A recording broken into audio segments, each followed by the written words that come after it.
Hello, everyone, and welcome to episode 86 of the True Crime All the Time Unsolved podcast. I'm Mike Ferguson, and with me, as always, is my partner in true crime, Mike Gibson. Gibby, what is going on? What's happening, man? Doing good. I'm doing good, too. Good. I am excited about the episodes that we have coming out. Yeah. We're going to finish up with part 2 of the Monster of Florence. Part 2? Part 2. Yeah. And I'm also excited about what is out right now on True Crime All the Time. We did something a little different for you and I. We did. For TCAT. We had a couple of cases that we wanted to talk about. You know, Monty Rissell and Daryl Jean Devier. These were people that were profiled in the hit Netflix show Mindhunter. But when we dove into the research, there just wasn't enough out there to do full episodes on each, so we combined them. I remember when I first watched that. Mindhunter? Yeah. I do too. How was that? Watched it with me. You made me watch it at CrimeCon. I did. And while we were laying in the same bed. We were not in the same bed. Spooning. We were in the because same you room. didn't allow them to get us 2 doubles for that first night before I got my own room. I demanded. I know. I was like, why is there only one bed? Because I slipped the guy a 20 to make sure it ended up that way. Where's the rest of the pillows at? You get no pillows. I don't understand. Those aren't pillows. Yeah, those aren't pillows. But, not enough information to do individual episodes, so we combined them. And we're talking about each one of these separately on one episode. I think it worked out pretty well. It's 2 for the price of 1. It's 2 for the price of 1. Yeah. So check that out. Now, Gibbs, we've got Patreon shout outs to give. I like that. We had Stacy Parks. Hey, Stacy. Dorinda Blasky. Oh, thank you, Dorinda. Sean McMahon. Thank you, Sean. Deb Gran. Thank you, Deb. Mark Vucetic. Oh, Vucetic. Casey. Casey, what's up? Christina Buck. Hey, Christina. You've never done the same accent for this long, I don't think. Are you stuck? Is the record stuck? I might be. It's just trying to change now. I had Alyssa Brede. Oi, Lisa. I've said that one like a couple different ways now. Yeah. I'm waiting to find out which one's correct. She'll let you know. Alex Brown. Hey, Alex. I know I got that one right. Julie Essen, who actually let me know it rhymes with lesson, so there's no way I could have got it wrong. That's cheating. You can't tell them. You got to let them just try to figure it out. I'd be there to help him out, to get him through it if he messed it up. You know what's funny, though, is I wouldn't have messed that up. You say that now? No. You'd have been like... I don't know how else I would have said it, but the ones that... How's it spelled? Esson. You'd been like... You have it in front of you. I don't know why you're asking. You'd be like, Isan? No, I think I would have got this one right. All right. But anyway, I appreciate it. Okay. Ashley Marble. Kathy Gropp.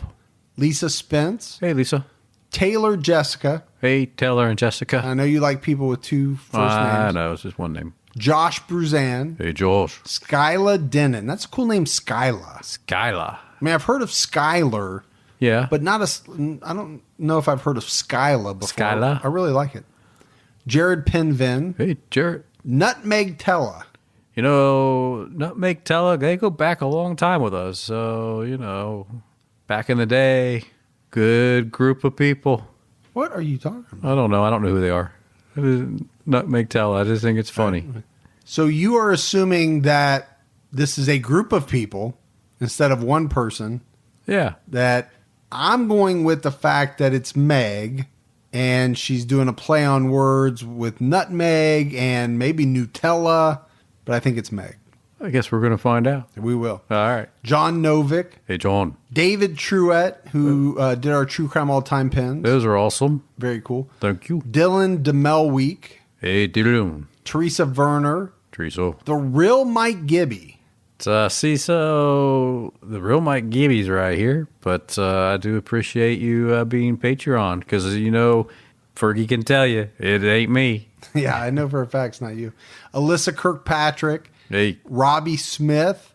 Thank you. Hannah Page. Hey, Hannah. Ginger Paul. Ginger and Paul. Christy Nash. Hey. Stacy. Just Stacy. Just Stacy. Megan Crawford. Hey, Megan. Julie Bailey. Julie. Danielle McCulley. McCulley. Anna Skalstad, Hey, Anna. James Winchcombe, I like that. old Kimberly Lee. Good old Kimberly Lee. And she just put it right in there for you. Thank you. Carrie Lewis, Hey, Carrie. Matt Prater, Hey, Mop. Jesse Seghetti, Spaghetti. Aaron, Aaron. and Corrine Couture. It's like Couture Juicy across the bottom of the sweatpants back in the day. Across the bottom of the sweatpants. You still have a pair, don't you? Oh, yeah, I wear them all the time. I thought I saw them the other day. And if we go back into the vault, Gibbs, this week we selected Andrea Young. Hey, Andrea. Longtime supporter. We appreciate that. We appreciate all of the support we get, both new and the people that continue to support us on Patreon. We do. And we didn't have any PayPal this week, so no names to give out there. Really? All right, Gibbs, are you ready to dive in to part 2 of the Monster of Florence? So I got to swim? Now, you don't have to swim. You do have to talk. And I can float? Yeah, If I'm going to dive in. You might sink a little. Hey, now. Easy. Not as much as you used to, that's for sure. We left off last episode covering the murders of French couple Nadine Morio and Jean-Michel Kravitchvili. And Gibbs, these are the last known victims of the Monster of Florence. But I think at the time, police weren't so sure about that.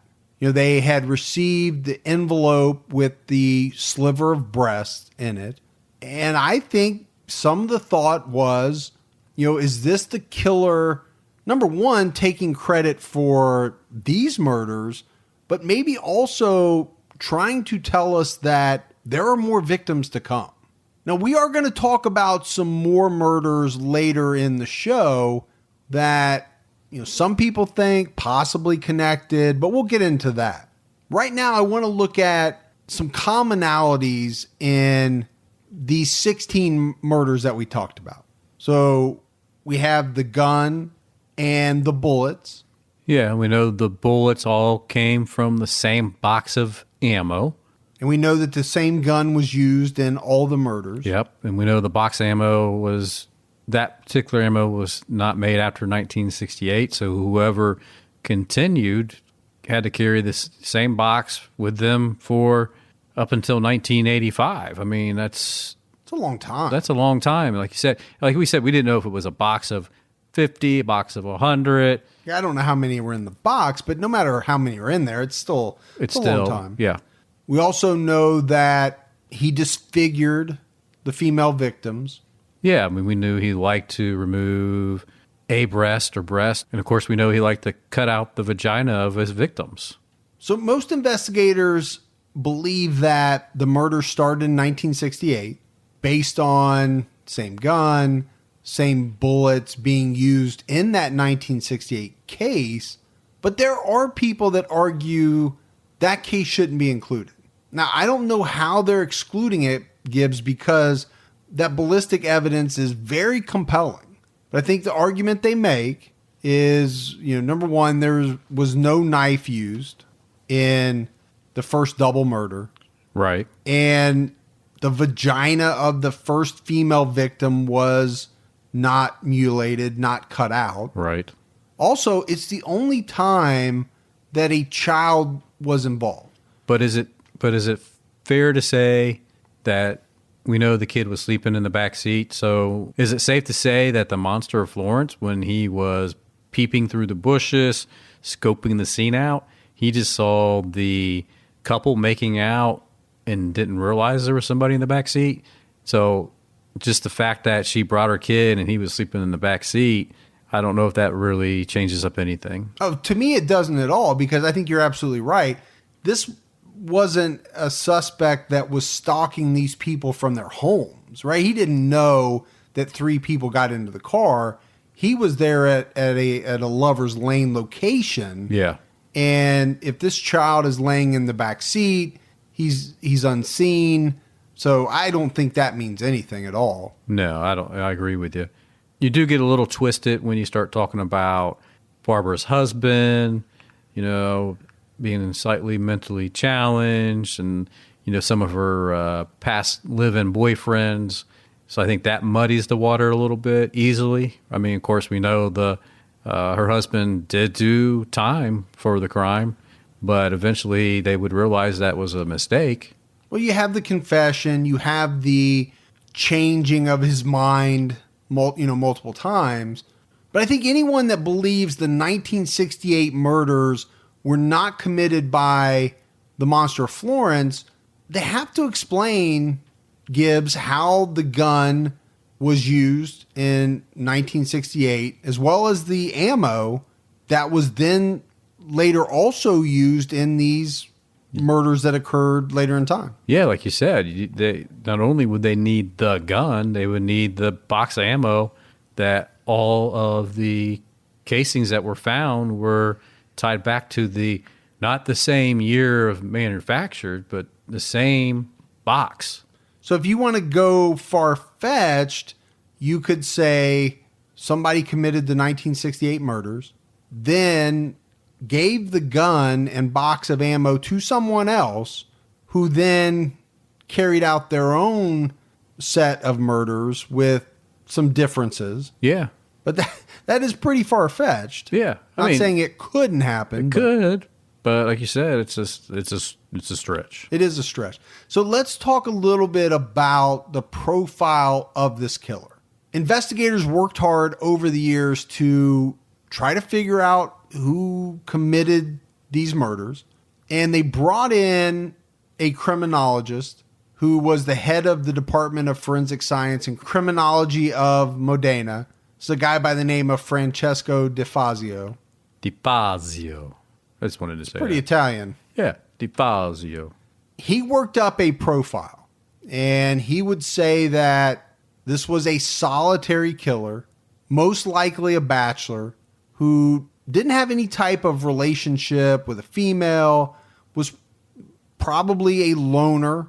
He also said that he was probably impotent. And we did touch on this a little bit in episode 1. There were no sexual assaults in any of these murders where the suspect penetrated the female. Right. Himself. With himself. Yeah, There exactly. was that one case where he used an olive branch. Right.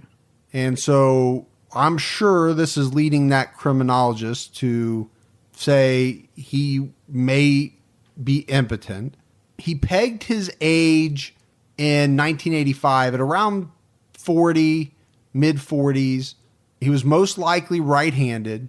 And he thought that this guy didn't have a steady job, but he was good with a knife. He had some type of skills, could have even been in medicine, had training in medicine. Yeah, I would think that's looked at a lot of times when you have these type of... If he's going in there and cutting the vaginas out, I mean, he's got to be somewhat decent with a knife, to do that. And I don't think he's hanging out there for a long period of time doing it. I think he's, you commit a crime like that, you want to get in and out, so you're not messing around. Now, he also labeled the suspect a lust murderer because he felt like he was getting excitement from these murders, from the sexual mutilation and that type of thing. I think that's probably a fair assessment because he keeps coming back. He does, and I think there are a lot of labels. A lot of people get labeled as a lust murderer. Yeah. Because a lot of serial killings are sexually motivated.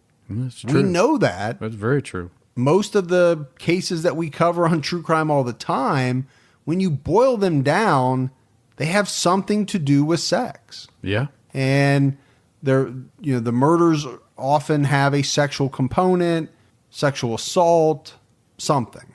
Something tied into it. Yep, for sure. But Florence investigators also reached out to the FBI as well. They wanted their analysis on this case.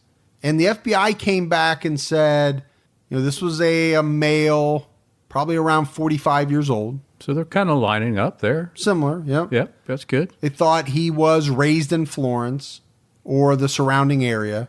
Well, I think I could come up with that one as well, though. Yeah, logically you would think that this individual has knowledge Right. of the Florence area because he knows where to go. Yeah. He probably knows the roads really well to slip in, slip out. I agree. Yeah, undetected. I think he for sure grew up and knew that area extremely well. So again, when you talk about some of the things in a profile, they're not all that hard to figure out, right? Some of them are, but like that one, I don't think that's too tough. I mean, I think most people, you and I included, and those listening to the podcast could have pegged that. The other thing the FBI said is that this individual probably lived somewhere very close to the very first kill site. I wonder why they say that. Maybe because the first time he did, it was just easy to wander away from home and he came across the couple. Well, my thought is that a lot of killers start with things that are familiar to them. That's true. That makes sense. If I go back to Silence of the Lambs and I'm talking about Hannibal Lecter, when he's trying to give his analysis on Buffalo Bill, he talks about look for something that he covets, or you know what I'm saying? And in that case, his first murder, I believe, was somebody that he knew. Yeah. And I'm not saying that happens all the time, but I do think that can happen where somebody starts out by murdering somebody they know or somebody they're aware of, somebody that they've seen, they've targeted, and then they branch out from there. But sometimes it just starts close to home. So I think that's where they're getting that. The FBI said it was most likely someone that worked a manual labor type of job. That I don't know how they come up with that. I really don't. Even the Italian guy said he's probably just like a part-time worker. I don't really know how they come up with that, but it's interesting. Yeah, I don't know. Is it because most serial killers are not college educated? And so they're just, if you lump it in with the majority of serial killers. So kind of by default. By default, you would say more than likely the person has a high school education. Yeah. More than likely the person works a manual labor type job. Yeah. And they do just say by that. Default. Exactly what you just said. They said he probably had a high school education. Yep. So again, I think they make these profiles with years and years of experience looking at thousands of cases, and they try to boil it down to the most likely scenario. The FBI also backed up the Italian criminologist saying, this is probably a guy that has little to no relations with women, most likely sexually dysfunctional, probably a drinker, probably into drugs, and most likely would do these one or a combination of both before heading out to commit the murders. Pump them up, get ready. Maybe to get the, what do you want to call it? Nerves, the calm nerve, down. the bravado Yeah. to do what it is he wants to do. Over the years, Florence investigators worked up 3 different sketches of the Monster of Florence. These all came from individuals who claimed they saw someone leaving or near the scene of one of the murders. The most used sketch comes from 1981. And this sketch came from a person that was driving down the road near where the 1981 killings occurred. They saw a man who they said looked somewhat crazed, driving away from the roadside very close to where the murders happened. Another sketch was done in 1984. Not long after those murders occurred, a strange-looking man was in the bar having a drink on the day of those murders. And it just so happened that Pia Rontini and Claudio Stefanici, who would later be murdered, would be victims of the Monster of Florence, were in that same bar having a bite to eat. And a witness would come forward saying that they saw this man drinking and just staring at Pia the whole time, just would not take his eyes off of her. The witness says that the man got up and left the same time as the couple left. Yeah. That's interesting. It is. information. Yeah. And there were some accounts that when they left there, they went on down to an ice cream parlor, and he actually followed them down there while they got ice cream. The third sketch was made after the 1985 murder and was based off an anonymous description mailed into police. And all of these sketches are out on the internet. You can find them. We'll probably put some up on our Facebook page. But as you can imagine, as the years went by, right, a lot of heat on investigators as to why they had not been able to catch this killer. But they said, this is a hard case to solve. The killer seems to work alone, doesn't leave a lot of clues. It's thought, Gibbs, that he had no relationship with any of the victims. That's the thought. So if that's true, there's really no connections to look at, right, between the suspect and the victims. It's really hard to figure out a motive and tie that back to a specific individual. I mean, if you're just a straight out lust murderer and you're not really targeting anyone special, that can be a very tough individual to capture, to identify, because they're getting their thrill from whoever they see that catches their eye. That's a scary thought. They're not targeting anyone for a specific reason enough that you could help pin it down. Investigators felt that, these victims were chosen randomly really as a convenience to the killer, because he was staking out places. He wasn't stalking people, right, Gibbs? Would you say that? Right? He's waiting for someone to show up. Yeah, I think he's got his zones that he likes to cover, Right. And if you're the unfortunate one who pulls in, I think that one couple at the bar was just at the wrong place at the wrong time. But I think typically he just stalks, like you said, the hot spots. Yeah, he could have targeted that couple, but even then, he probably had just seen them, right? There was no connection. He didn't know them. They didn't live down the street. Most likely didn't work with them. No connection that way.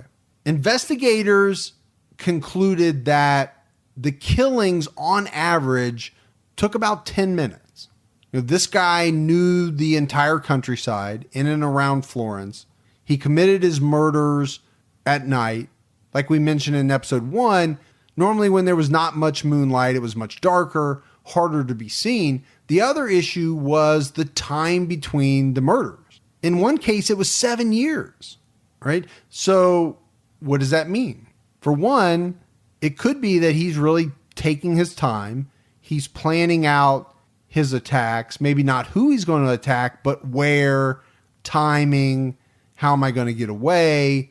Maybe he's not being super impulsive like other killers, and that makes it harder for him to be caught. The police did have one lead in 1985 after the murders of the French tourists. They received a letter from an anonymous person telling them to check into someone named Pietro Pacciani. The letter said this man is a dangerous, violent individual who mistreats his wife and daughters. All right, so let's dive into this Pietro Pacciani for a little bit. He was accused of the murders and tried as the Monster of Florence. And investigators zeroed in on him. Obviously, they got the tip, but then they used technology. They ran data on every male who had served time for a sexual crime, but was out on the streets during each one of the murders. So they compiled this data and it generated a list with a few names. But one of the names on that list was Pacciani. So obviously, Gibbs, what they're doing is they're looking for people with a history of sexual crimes. Right. But they have to make sure that they weren't incarcerated During the time of the actual of any one of the murders. Pretty smart. Yeah. You can't fault the logic. No. And this guy He falls right in. Yeah, he checked all the boxes. Yeah. So they started looking into him closer. and they learned that he had killed a man in 1951 when he was 26 years old. And he killed this man with a knife because he saw his girlfriend at the time go off with this man out to the countryside. So he pursued them and spied on them and saw what they were doing. So I'm sure he got pretty irate. I'm sure he got heated when he saw that they were being intimate with Sure. each other. And he jumped the man, stabbed him to death, which is bad on its own. Right. But then he made his girlfriend have sex with him right next to the dead body. So basically raped her right next to the dead body. How disturbing is that? So once you know that about this guy, you've got to be looking at him as a pretty serious suspect. I would think so. After he killed this man and he raped his girlfriend, after all of that, he stole the man's wallet. He didn't stop it just at the big crimes. He said, let me go ahead and take that wallet. Right. I'm here. I guess I'll go ahead and let me take that $10 off you. And he was arrested. He was convicted. He did 13 years for this crime. Which seems really low. Seems light. Yeah. I don't know what the Italian justice system is like, but that seems like light compared to what it's like over here for sure. I mean, it's a murder, man. You thought he'd get at least 20 years out of that. I would have thought. And that's with, not even including the rape, but, Yeah, I mean, you do that over here, you are getting not only murder, you're getting charged with rape, you're probably getting charged with some type of armed robbery as well, just for taking the man's wallet. True. They're probably going to throw in a dangerous weapon charge somewhere in there somehow. Yeah. I mean, we've seen people get life for less than that. And I'm not saying our system is better than theirs. I'm not saying anything that. I'm just saying that to me, it's just shocking that it is because we're so used to the sentences over here in the United States. So when you try to put them side by side in your head and you say 13 years, you're like, right. Boy, that don't seem like a lot. Yeah, you're right. Pacciani would also serve jail time from 1987 to 1991 for abusing his wife and raping his two daughters. This guy is brutal, Gibbs. That's just something that's hard to get your mind around. He's just mean, nasty guy, man. But he got out in 91. 2 years later in 1993, he would be arrested as the Monster of Florence. So he's going to go on trial again. And during this trial, witnesses said that Pacciani, who was a farmhand, this guy was a very violent person, and he had an extremely short fuse. One of his daughters testified at the trial about the sexual abuse that both she and her sister endured at the hands of their father, and also about the abuse that he doled out on their mom. They even said at the trial that to save money, that he actually killed their dog and cooked it up and fed it to him. And to me, that's disturbing.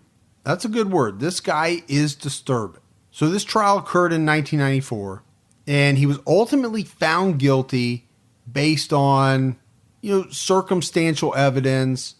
And they gathered this circumstantial evidence through what was a very lengthy search of Pacciani's home and land. And they introduced evidence in the trial. There was a notepad and a soap dish that supposedly belonged to the German victims. Investigators found a .22 caliber bullet buried in his vegetable garden that matched the same type of ammo that was used in the murders. There were witnesses who saw a car that they thought was Pacciani's near some of the crime scenes. Add in the fact that he lived near some of the crime scenes. So you have a good amount, I don't know if it's overwhelming, but you have an amount, let's say, of circumstantial evidence. Now, this was the first trial televised in Italy, and there was a lot of pressure, as you can imagine, from the public on investigators to solve this case. Of course. They wanted this done. But the case wasn't all that strong, right? Circumstantial evidence alone. And after the conviction, it went to the Court of Appeals. And all of this evidence was rejected by the court. And the judge even speculated that the .22 caliber bullet found in Pacciani's garden might have been planted by investigators. So that would be huge. But either way, the conviction was overturned in 1996 and Pacciani was freed. And I think, Gibbs, when you look at Pacciani, there are some things that jump out that are troubling. Number one, in 1985, when the last murders occurred, he was 60 years old, attacking what was, a pretty fit 25-year-old man. And that was a very physical attack that preceded the murders, right? If you remember, we talked about, in and out of the tents, and there was movement and running, and, could a 60-year-old guy have pulled that off? It was also said that he was not impotent, as most of the profiles said this guy likely was. The other thing you look at is he was not a rich man. He didn't have a lot of money. No. Wouldn't he have most likely stolen from all of these crime scenes? Why not? Yeah, you would think he would have, and we talked a lot about the fact, purses and wallets, and they were opened and gone through, but nothing was really taken. Yeah, the money most was of the still guys' there. wallets were all intact. You would think if you're going to go ahead and go through all the work to do that, why not go ahead and slide the cash out as well? It doesn't mean it had to have happened. These are just things to think about in relation to, could Pacciani really be the Monster of Florence? I'm not saying he couldn't. There are some things you have to look at, though. But new evidence would come to light. And this was in the form of some sex workers coming forward to authorities claiming that they saw Pacciani at one of the crime scenes. And a male sex worker named Giancarlo Lotti even confessed to authorities to being part of the murders. He said he was present at some of the crimes committed by the Monster of Florence. And he claimed it was Pacciani who shot the victims. And it was a friend of Pacciani's, a man named Mario Vanni, who used the knife to mutilate the female victims. Yes. Now, Lotti said his role in this whole thing was as the lookout for the other two men. But as investigators pressured him, questioned him, he finally admitted to being the trigger man in the 1983 murders of the two German tourists.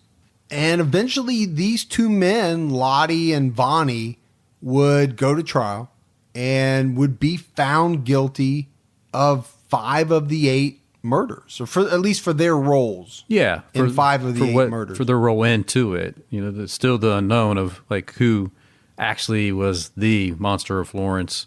They think they know who. So at the time, they had Vanni and Lotti, who assisted the Monster of Florence in these crimes, but they still need to find the Monster of Florence.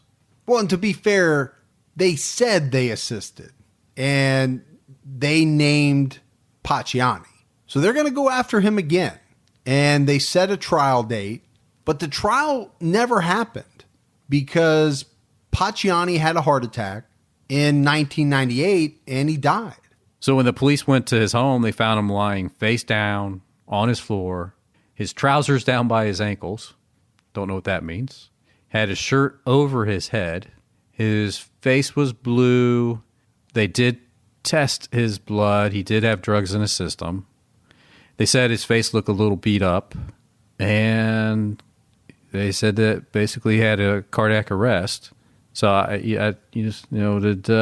what kind of drugs was he doing? Why was his pants down at his ankles? Yeah, so that one's hard to tell, right? With the drugs, we don't know what kind.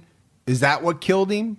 Or did somebody have it out for him and killed him, but made it look like it was a heart attack? Maybe they pumped him full of drugs. Yeah, and one of the investigators back then did say that they thought either the real Monster of Florence or somebody associated with the Monster of Florence went in and did exactly what you said, pumped him full, wanted to keep him quiet, whatever role that he had into this, didn't want him to speak about it. Well, we know a couple of things. We know the Monster of Florence doesn't like other people receiving credit for his work. We know that. So it could be a couple of things. Could be this guy wasn't the Monster of Florence, and the real monster didn't like the fact that he was about to be tried and most likely convicted for his work. Now, why somebody would not want that, I don't know. Because aren't you off the hook at that point as a suspect? But maybe he wasn't worried about it at all. Or the second scenario, and I think that's the one you were hitting on, is Pacciani was a part of this, but he wasn't the monster, and the monster didn't want him to be able to rat him out. But if that's the case, couldn't Lottie and Bonnie have done the same thing, and wouldn't they have? You would think. So a couple of holes, but a couple of theories. We always have those type of rabbit holes. Oh, yeah. And, cases like this, because it was, has never been fully solved. So you get all kind of theories from that. Maybe the Monster of Florence was somebody in the police department, in the justice system, and that they were just, a bad apple, and they used their connections within the force to do some of these things. Another big theory is that someone was paying Lottie and Bonnie and another person to kill these people, but only killing them for the female so they could get the female body parts and use them in satanic rituals. And the investigators did say they found a strange octagonal stone kind of shaped like a pyramid that was found at one of the crime scenes, along with some circles of stones with a cross in the middle. So yeah, that kind of added a little bit of, I don't know what you want to call that, added a little bit of fire to the satanic cult thing. Yeah. Sure. Another theory was that Lottie was actually a peeping Tom, and he was watching Barbara back in the 1968 murder, actually saw them be murdered by her husband. As the husband walked away, dropped the gun, and then Lottie went up and picked up the gun and kept it. And that's how it potentially could have been used in the other killings. But the big piece there, unless the guy dropped the gun and a box of ammo. I was getting ready to say, he would have had to have dropped the whole box of ammo as well. Yeah, so that kind of puts a little hole in that theory. But it's floating out there. But the Monster of Florence case is still considered unsolved to this day. And we mentioned up front that there are some more recent murders that some people feel could be the work of the monster. These are some twisted murders that happened between 2006, 2014 that are known as the crucifixion murders. 7 sex workers were murdered. So during those 8 years, there were 7 sex workers that lost their lives to this criminal. And some of the investigators, they were torn. Some thought that could this be a resurfacing many years later of the Monster of Florence, but with a sicker, deeper twist? Or was this just a new work of somebody else doing something that was basically just, in my opinion, worse, sicker than what the Monster of Florence was doing back in the day? And so, there was internal questions between the department of, is this new? Is this an old? Who's doing this? And they kind of struggled with that. And I think even the public had some issues with it. But regardless, you went through the Monster of Florence and you thought after 85, it settled down. You didn't hear anything. And now 2006, things are ramping up again, and you're getting these murders like clockwork almost every year. And these aren't pleasant either. These are very nasty, scary things that are happening to these women. And I would be extremely nervous back in the day if I was, a woman walking the streets around there. All right, so you kind of laid the groundwork there. Let's dive into it. Let's dive into these murders because they're like you said, they're brutal, extremely brutal. But I struggle with this a little bit, Gibbs, mostly around the age issue. Assuming that the Monster of Florence was 30 to 40 some years old, as most profilers thought that he was, that would mean by the time the first crucifixion murder occurred in 2006, this guy was 70, 80 years old. He's not committing any of these murders, and we're going to talk about a couple of them in detail. We'll start with the last one. The last crucifixion murder involved 26-year-old Andrea Christina Zamir.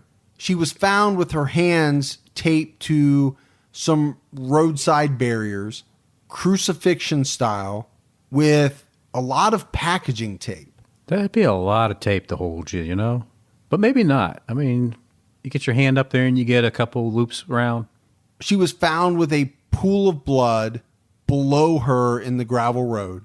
She was nude, with the exception that she was wearing socks and gym shoes.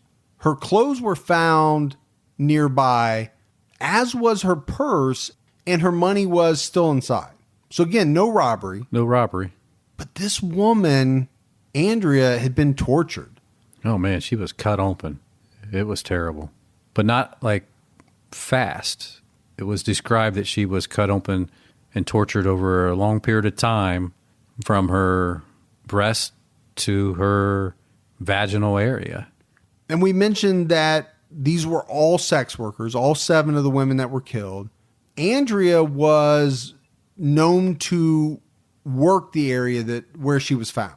And it just happened to be the same area where the Monster of Florence struck. And investigators pinned down where the tape that was used on her wrist came from. Which I thought was pretty interesting that they were able to identify that. There had to have been something, because they linked it to a university hospital in Florence, but the hospital said that they had not used that type of tape since 2006. This is 2014, 8 years later. So somebody had to take some extra back in the day, or maybe they had a supply cabinet with a bunch of it and someone lifted it out of there. It's also interesting that the last time they used the tape was the beginning of the murders, 2006. Well, that's true too. Now, this tape is going to be used in every single murder. So it's very reminiscent of the ammo box, right? You have a supply of one thing, and you're using that at every single crime scene. After the murder, locals came forward telling authorities that they heard what sounded like an animal crying out, like a wounded animal. Kind of made me sick when I researched that. It is. It's sickening. It's saddening. Yeah. Nobody came to investigate because they thought it was a wounded animal. Turns out it was this woman being tortured. So we're not going to talk about every single one of the crucifixion murders. We really don't have time. But I do want to talk about an attempted murder. A local sex worker survived the attack when a local resident scared off her attacker. So she was able to go to police, and she told them that the man who attacked her was in his 50s to 60s, had a hunched back with a limp. Sounds like the Hunchback of Notre Dame. Yeah. A little bit. Yeah. Yeah, because he's bald, too. Yeah. He's a bald hunchback with a limp. With a limp. But what's important there is the age, 50s to 60s. So let's say he's mid-60s. And if he was in 85, if they thought he was 45, it could be. Could be. Yeah, you're getting there. Pushing it, but you're getting But you're he in that also range. could have been, I mean, that's a profile. Yeah, that's just a profile. He could have been 20. Yeah. He could have been 30. Yeah, absolutely. We don't know. Yeah. But what happened was this man hired this woman to perform for him, and he ended up attacking her, taped her hands to the same exact barriers where Andrea was found.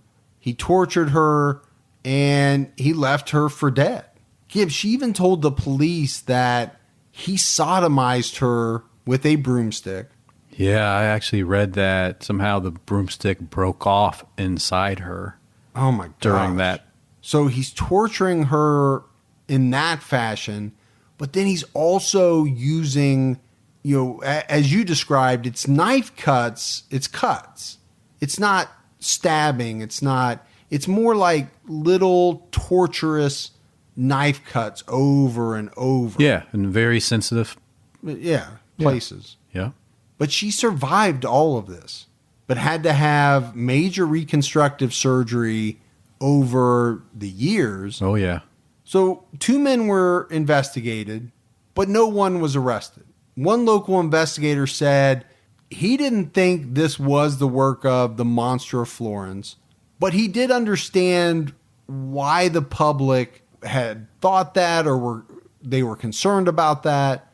His theory on these murders was that this guy didn't really want to kill these women, but as he was torturing them, maybe punishing them, is what this man thought, he went too far in every instance. And with the exception of the woman that got away, seven of the women died. Yeah. Florence police did arrest someone in 2014 for the murder of Andrea Zamir. This was a 55-year-old plumber named Riccardo Viti, and he confessed to the murder, telling both the police and his elderly mother, who he lived with, that he did it. Also telling them, I didn't think they would die, which again is backing up the theory that the motive for this wasn't murder. Right. It was torture, but it went way too far. Yes. And police would eventually link a few of the murders and the attack on the woman that survived using DNA found on the packing tape that was used at the crimes.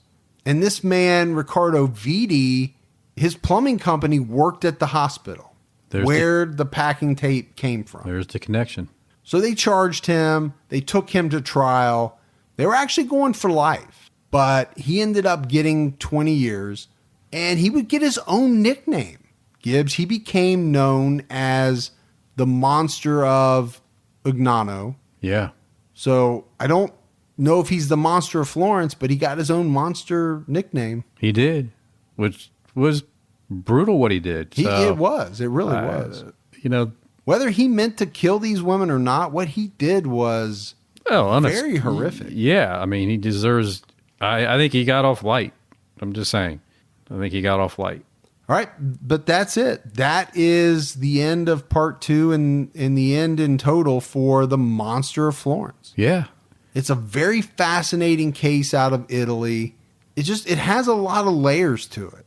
Going to be a movie made about it. There's one coming out. I think there's movies out there already about it made a long time ago, but I think I read it. George Clooney's. Oh, I think you're right. Is going to be in the movie, and it comes out I think sometime next year. Yeah. All right, we got some voicemails. Let's hear them.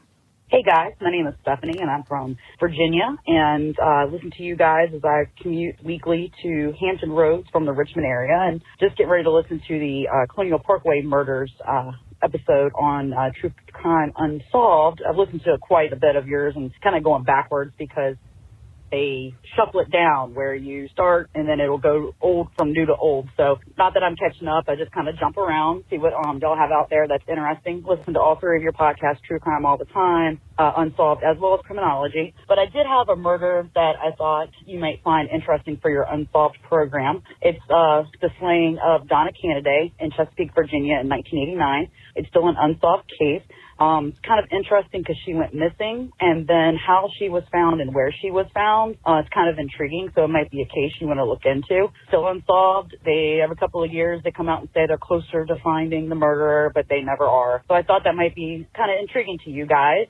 It really is a case that touched me because it was my bus driver's daughter, and she was found on the farm adjacent to my farm. So kind of a interesting case that I think other people might be interested in as well.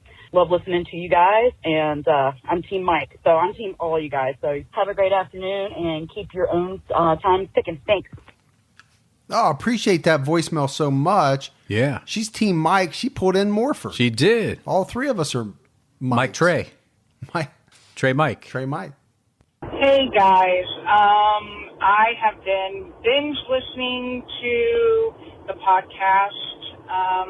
I travel a little bit doing home health therapy. I'm from the Springfield, Illinois area, and I just can't get enough of it. Love the banter that goes on between you two. Sometimes I find myself laughing really loud out loud with my headphones in when I'm doing paperwork, and I realize there's people probably wondering what I'm laughing at. Anyway, I don't really have any suggestions. Just keep up the great work and keep your own time ticking. Thanks, guys. Bye. All right, couple things I love about that, Gibbs. My key words: binge listening, can't get enough. Can't get enough. Love it. Yep. Hello, Mike and Gibby. My name is Tina, and I just started listening to TCAT. I've been hooked, and my daughter kind of got me onto this because she knows how much I love writing and reading true crime stories. I would like to introduce you to a story that you may have overlooked and may not heard of, but is quite interesting. Ward Francis Weaver, no relation to me, was in Canby, Washington. He actually abused and killed 2 girls and buried one of them in a slab underneath his backyard. Then stood on top of it and gave a news report to, I think it was Good Morning America, that he welcomed anybody to see if he was, in fact, a suspect. Quite interesting, the story. You can find it on Wikipedia, and as well as all the other things. He was on Unsolved Mysteries, or I should say the case was on Unsolved Mysteries until they found him. Check him out. His name was Ward Francis Weaver III, and he was quite an interesting character. Love all of your stories and your podcasts. I also have another story about the missing Martin family that happened in 1958. That was quite interesting, unsolved mystery that has gone on for all these years. Definitely a great storyline.